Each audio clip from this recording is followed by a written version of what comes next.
একদিন এক ছেলে তার বড় ভাইয়ের সঙ্গে ব্যাংকে গিয়েছিল। হঠাৎ তার বড় ভাই ব্যাগ থেকে একটি গান বের করে চিৎকার করে বলল, সবাই মাটিতে শুয়ে পড়ো এখনই। ছেলেটি ছাড়া সবাই সঙ্গে সঙ্গে মাটিতে শুয়ে পড়লো, কারণ তারা ভেবেছিল এটি সত্যিকারের ব্যাংক ডাকাতি। ছেলেটি ভয়ে হতবাক হয়ে তার বড় ভাইকে ধাক্কা দিয়ে বলল, hey what the fuck you doing? আমরা তো শুধু একটা চেক জমা দিতে এসেছি, আর তোমার কাছে বন্দুক আছে সেটাও আমি জানতাম না।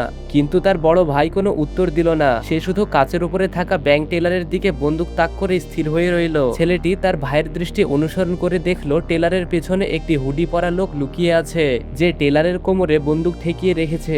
দৃশ্যটি দেখে সে স্তব্ধ হয়ে গেল। তখনই সে বুঝতে পারলো লোকটি টেলারকে জিম্মি করে রেখেছিল এবং তার বড় ভাই একমাত্র ব্যক্তি যে বিষয়টি খেয়াল করেছিল।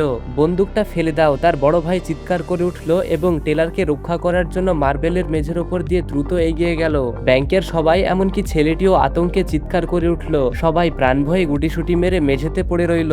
হঠাৎ হুডি পরা লোকটি তার বন্দুক টেলারের দিক থেকে সরিয়ে তার ভাইয়ের দিকে তাক করলো। তার ভাই যথেষ্ট দ্রুত বন্দুক তুলতে পারছিল না। ছেলেটি বুঝতে পারলো এখন কিছু না করলে তার ভাই গুলিবিদ্ধ হতে পারে। তাই সে সর্বশক্তি দিয়ে চিৎকার করে বলল, এই দিকে তাকাও।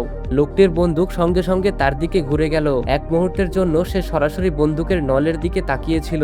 লোকটির আঙুল ট্রিগারের চাপ দিতে শুরু করলো আর ছেলেটি চোখ বন্ধ করে ফেললো। গুলির শব্দ হলো, কিন্তু গুলি তার গায়ে লাগলো না। চোখ খুলে সে দেখলো যে শব্দটি সে শুনেছিল সেটি ছিল তার বড় ভাইয়ের প্রচন্ড আঘাতের শব্দ। তার বড় ভাই ট্রাকের মতো জোরে ধাক্কা মেরে লোকটিকে মাটিতে ফেলে দিয়েছিল।